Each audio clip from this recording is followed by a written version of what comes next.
Live from New Delhi, you're watching DD India, India's voice to the world. I'm Shubhendu Ghosh. Coming up in the next 30 minutes. India's Prime Minister Narendra Modi says 9 years of political stability has given new momentum to reforms and development in an interview with news agency PTI. Delhi gears up for the G20 Summit as full dress rehearsals continue. Preliminary meetings begin in Haryana. Thousands protest in Israel against the government's judicial overhaul for the 35th consecutive week. ISRO puts the Chandrayaan-3 rover into sleep mode. It is expected to wake up on September 22nd with sunrise on the moon. And in sports, India wins the men's hockey 5's Asia Cup 2023. Prime Minister Modi congratulates the grit and determination of the team.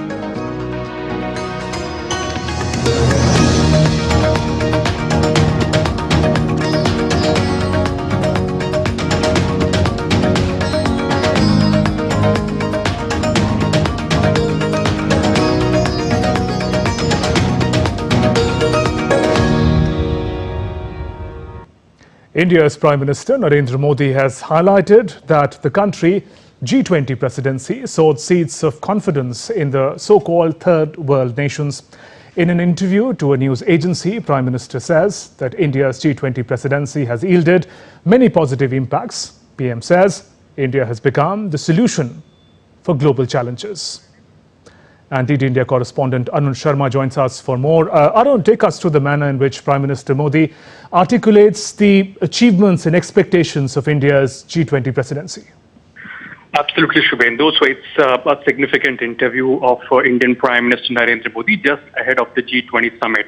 Well, Prime Minister Narendra Modi's interview can be seen in two different parts. Number one is about India's growth story. Prime Minister Modi has highlighted about various achievements of the Indian economy and how India has changed and how India, is on a path to become a developed economy by 2047. And PM has also highlighted that, in last one decade or less than a decade, India has jumped 5 spots as far as the global economies are concerned. And now India is in top 5 economies, and very soon it will be in top 3 economies. And by 2047, India aims to become a developed economy. And various reforms are being undertaken. And Prime Minister Narendra Modi, the Indian Prime Minister, has given a clear credit that the stability of this government has ensured that the reforms can be undertaken. So it's the stability of the government that ensured that how can reforms can be undertaken in a big country like India. So earlier India was looked as 1 billion hungry stomachs, but now India is being looked at internationally as 1 billion aspirations, 2 billion skilled manpower. So that is what India's image is on the international platform. And on the other side, there are a couple of, when we talk about the international achievements or how India is leading on international platforms, Prime Minister Narendra Modi has highlighted some important points. Like number one, the international debt crisis. Now, this is a very significant topic that Prime Minister Modi has highlighted. And that is going to be very much significant. Arun, thanks very much for joining us with those updates. And let's now talk about the mega build-up to the G20 Summit in New Delhi.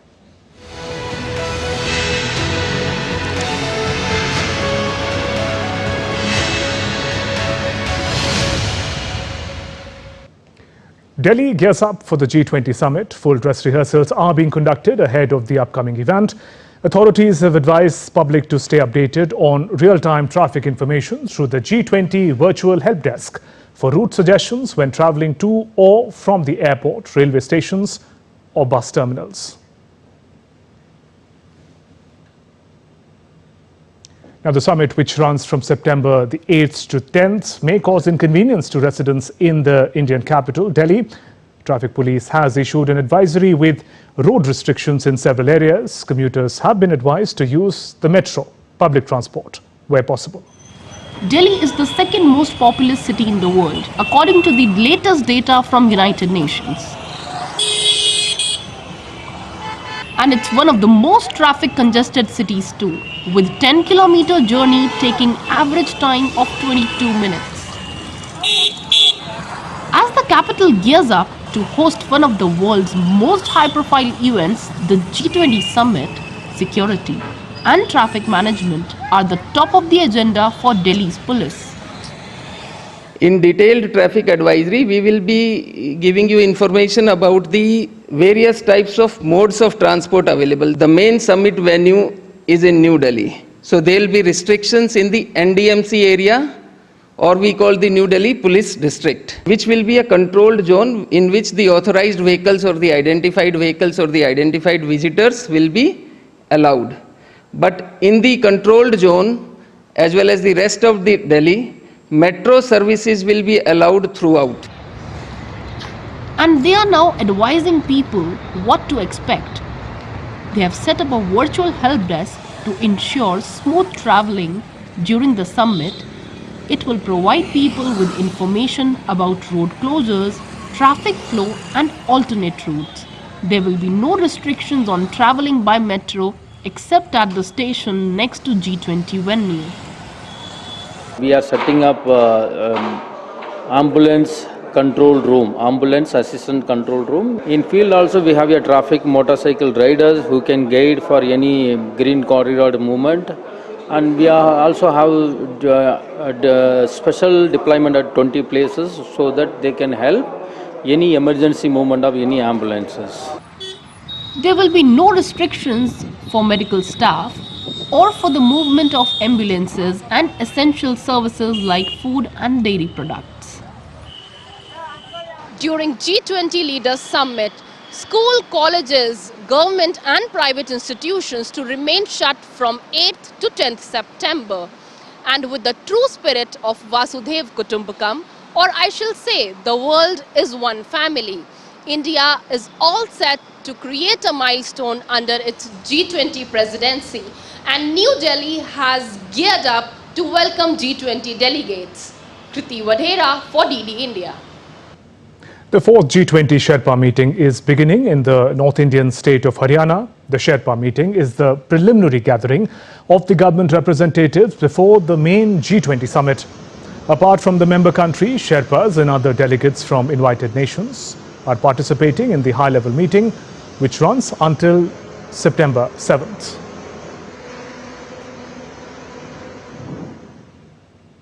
One of India's priorities during the G20 presidency has been to support regions through climate finance to help them go green.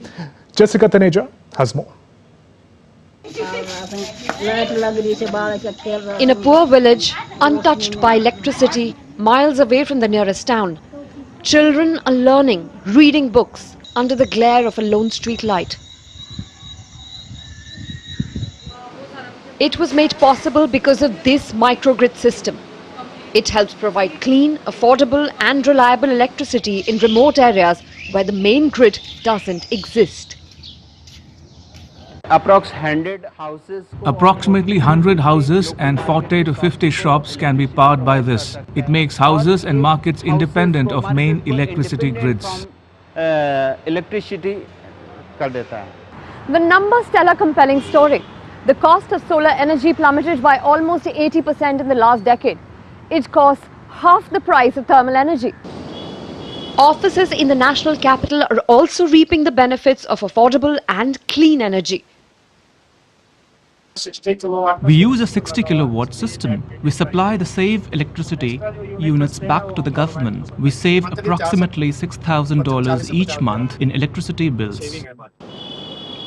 Although the country hopes to use 40% of its yearly energy from the sun, depending on it entirely for the long haul might run into some bumps. We need to invest in the technology because we are totally dependent on the imported material. So we need to invest in the technology so that in the next 10 to 15 years, we can be self-sufficient. For one village, it's a revolution that's come quickly. But this will be a generational shift from thermal power to solar, and that could be a long road ahead. Jessica Taneja for DD India. According to the United Nations, women and girls remain underrepresented in the digital sector worldwide. From coding and creating to accessing services, this gap limits the job opportunities and the ability to improve their income. But in Venezuela, a unique project is helping to incorporate teenage girls into the world of science and technology. Our correspondent, Mary Trini Mena, continues our G20 special coverage. It's a once-in-a-lifetime opportunity for 17-year-old Gabriela Lopez. Today, she's learning how to fly a drone, but she's also learning about coordination and critical thinking. Gabriela is part of the STEAM Lab, a hands-on learning project exclusively for Venezuelan girls. We have had the opportunity to do many things I always wanted to do, like basic programming, working with drones. I have always been attracted to drones, but I never was able to have that access. The goal of the STEAM Lab is to reduce the digital gender gap in a country where the majority of citizens do not have reliable internet access or basic services like electricity. In 2022, 3 Venezuelan entrepreneurs came up with the idea, focusing in 4 main areas: robotics, programming, technology, and biology. These STEM fields related to science, technology, and engineering generally are dominated by men. In Latin America, only 30% of those jobs are held by women, so we want to increase that figure.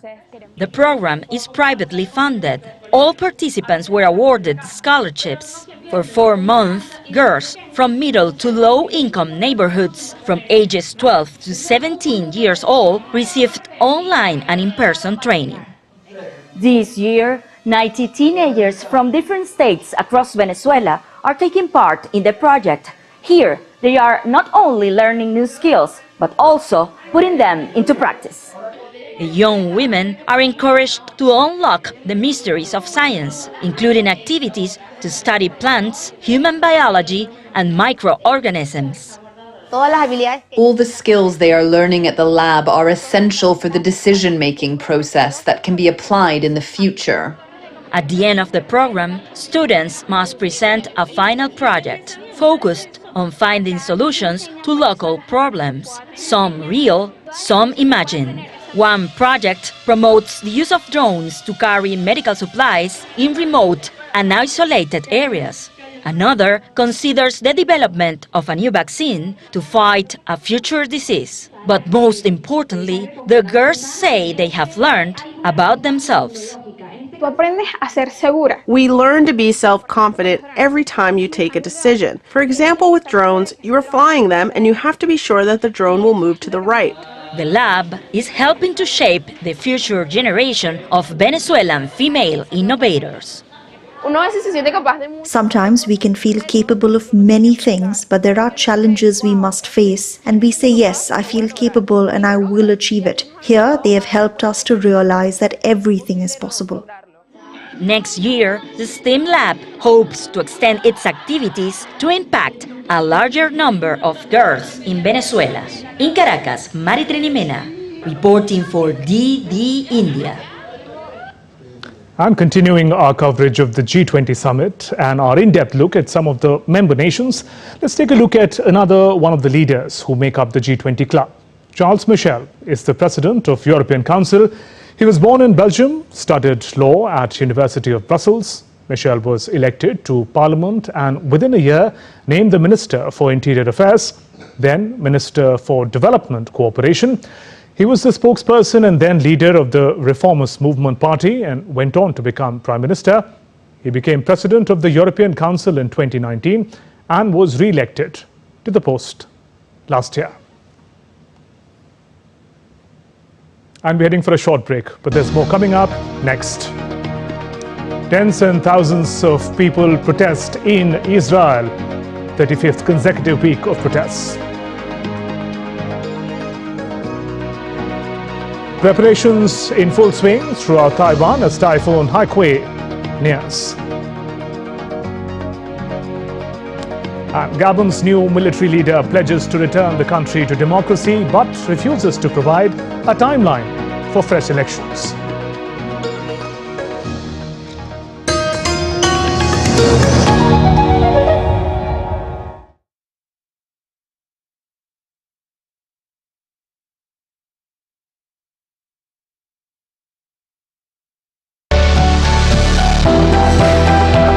Turning crisis into opportunity, transforming ideas into action, stories of real change, tales of sustainable solution.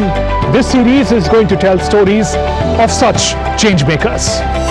Watch Changemakers on DD India. Namaste India. Namaste land. Marhaban ila al-Hind. Zari India. Salam India. Namaste India. Namaskar Bharata.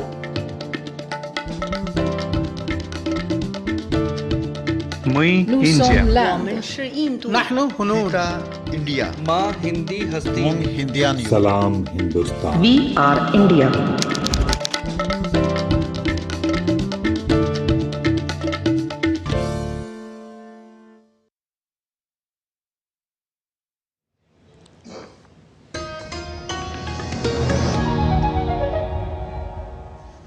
Welcome back. You're watching DD India Live. I'm Shubhendu Ghosh. India's Prime Minister Narendra Modi has highlighted that the country's G20 presidency sought seats of confidence in the so-called third world nations. In an interview with news agency PTI, Prime Minister Modi said India's G20 presidency has yielded many positive impacts. PM says India has become the solution for global challenges and more. And DD India correspondent Arun Sharma joins us with more. Arun, take us through the highlights of Prime Minister Narendra Modi's interview, especially where he equates the reforms with political stability in the country. Absolutely, Shubhendu. So, Prime Minister Modi has highlighted that how India's, the stability of the Indian government has ensured that reforms can be undertaken. And of course, Prime Minister Narendra Modi has highlighted some of the big takeaways. I mean, if you look at the big takeaways of this interview, number one is, of course, the debt crisis. Prime Minister Modi has highlighted the debt crisis.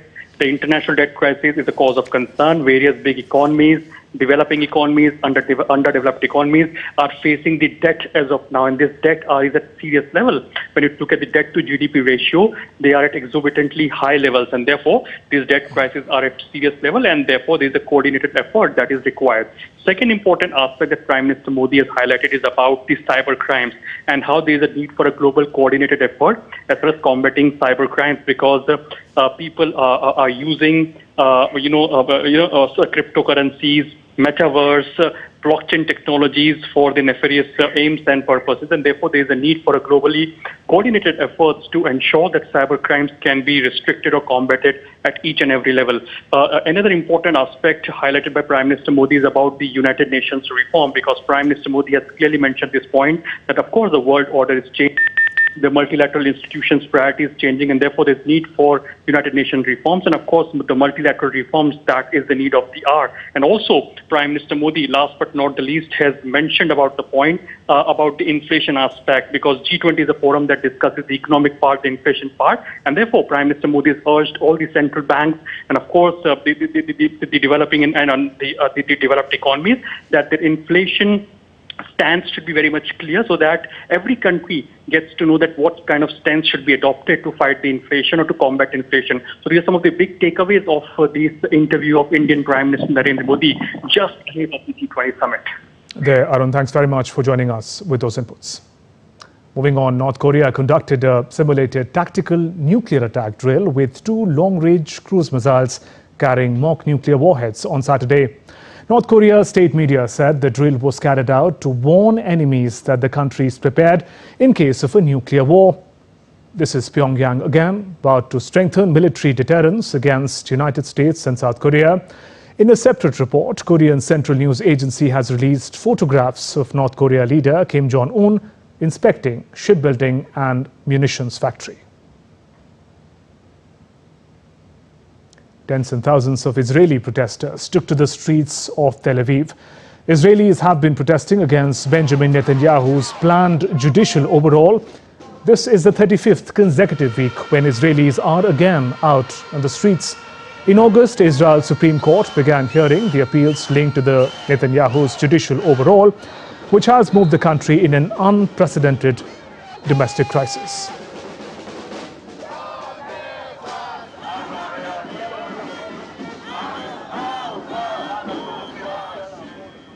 Preparations are in full swing throughout Taiwan as Typhoon Haikui nears It is expected to make landfall late on Sunday afternoon and bring heavy rains and strong winds. Firefighters have cordoned off the risk areas and are urging people to stay away from the beaches. Taiwan's two main domestic airlines have cancelled all flights for Sunday. The military has mobilized soldiers and equipment to help with flood relief and evacuation efforts.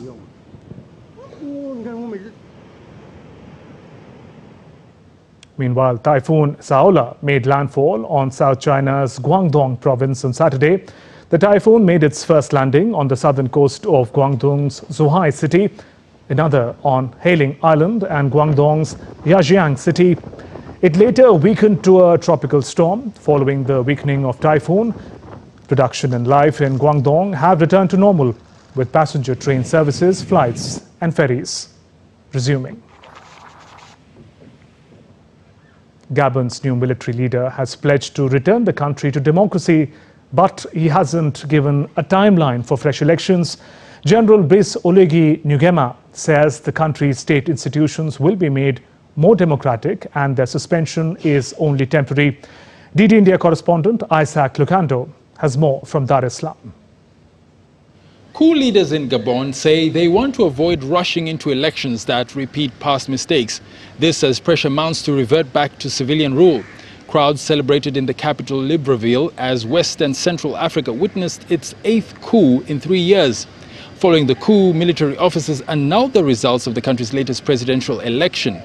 The political contest had seen ousted President Ali Bongo declared the winner, with the opposition calling it fraudulent. Mr. Bongo was subsequently placed under house arrest, ending his family's 55-year hold on power in the Central African state. Regional bloc, the Economic Community of Central African States, says it plans to meet as soon as possible to discuss the latest developments. It is calling on its partners led by the United Nations and the African Union to aid a rapid return to constitutional order. Isaac Lucando in Dar es Salaam, reporting for DD India. South Africa's President Cyril Ramaphosa has urged authorities to enforce regulations preventing city residents from unlawfully occupying apartment blocks. Ramaphosa's statement comes after a fire accident earlier this week in Johannesburg building that was occupied illegally. Thank you very much. 76 people died in that fire, highlighting livelihood crisis in a city downed by widespread poverty and unemployment. The building, actually owned by municipal authorities, has been occupied by unknown groups and criminal gangs. So there are laws that now need to be enforced, and we therefore need to deal with how those people who should not be living there are accommodated. Now, of course, a number of them do not even have permits to be in Johannesburg or in South Africa. So that's an added challenge that we have to deal with. But nonetheless, this has given us a wake-up call, and I have said that our cities and municipalities must now pay attention to how people live. We do encourage people to live in the inner city so that we densify the cities, but we need to do it in accordance with our laws. The world's largest consumer electronics show has begun in Berlin. And as DD India correspondent Trent Murray reports, European event is becoming a focal point for investors interested in exponential growth of India's startup scene. For almost 100 years, IFA Berlin has put the latest advancements in consumer electronics centre stage, bringing together the best and brightest in technology and innovation, and giving a platform for products that could just change the way we live and work. You'll see, crazy, wacky things. You'll see hopefully one or two ideas that might change the world. We know that half of these startups are never going to make it, right? That's not the point. The point is to ensure that people see IFA as a place where you can come and see innovation. And much of that innovation is increasingly coming from India. The event seeing a large contingent of companies from the subcontinent. Startups like Bangalore-based Ultrahuman, which is tapping into the lucrative multi-million-dollar wearable sector, attracting international interest and investment. Our product is the Ultrahuman ring, so I'll just show that to you. It's 2.5 grams, super tiny. The idea was to have a wearable that's practically invisible, that you almost forget that you're wearing. but it's keeping track in the background and trying to understand how are you living your life. So now we ship to more than 50 countries across the world. So we started going offline into retail. So the first one was Selfridges in London, and then in Dubai we have Virgin Mega Stores in Dubai Mall and Mall of the Emirates. Dubai Mall gets 100 million visitors a year, so I think the message will get out. India's economic growth, skilled workforce and pro-business policies means there is a strong sense of optimism for the future trajectory of the tech sector. The talent pool, the confidence that I see in young Indian engineers, people in the tech space, I mean, I get inspired by it, right? So I'm getting goosebumps just thinking about it, because these are folks who, they don't think that they have any disadvantage. In fact, they think that, look, being in an ecosystem like a Bangalore or Gurgaon or being in Mumbai, they have huge advantages in terms of creating products for India, creating products for the world, whatever you wish. So I think there's just a lot of energy, there's a lot of vibrance. With the G20 just days away, world leaders are expected to come together to try and find solutions to some of the world's most pressing problems across health and climate change, peace and security and economic policy. Both big companies here and startups say that technological solutions should be front and centre of those conversations taking place in New Delhi. One thought leader ready to offer her views ahead of the summit? Desdemona, the humanoid robot, who gave DD India her own take on the world's most populous nation. Namaste. India is an amazing place with so much potential for economic growth. I'm excited to see what the future holds for India's economy. And what about the question of whether humans should welcome or worry about the changes that artificial intelligence could bring? I believe robots are here to help humans in many ways. We can help with tasks that are tedious, dangerous, or require precision. We can also provide a unique perspective that can lead to new and innovative solutions. Thank you very much for your answer. You're welcome. It's always a pleasure to chat about AI and robotics. While that contentious conversation will likely continue on whether AI will improve or impair the way we live, there is no questioning the disruption the technology is likely to bring across almost all sectors. And in the quest to further research and develop AI, India's growing economic might and track record of innovation means the country has a competitive edge in a field that will likely dominate the 21st century. Trent Murray in Berlin for DD India. And that's all for this edition of DD India Live, but let us know your thoughts on the news of the day. You can connect with us on Facebook, X, formerly known as Twitter, and Instagram. We'll be back with more news as it breaks here on DD India. I'm Shubhendu Ghosh from all of us here in Delhi. Thanks for watching DD India Live. Namaskar.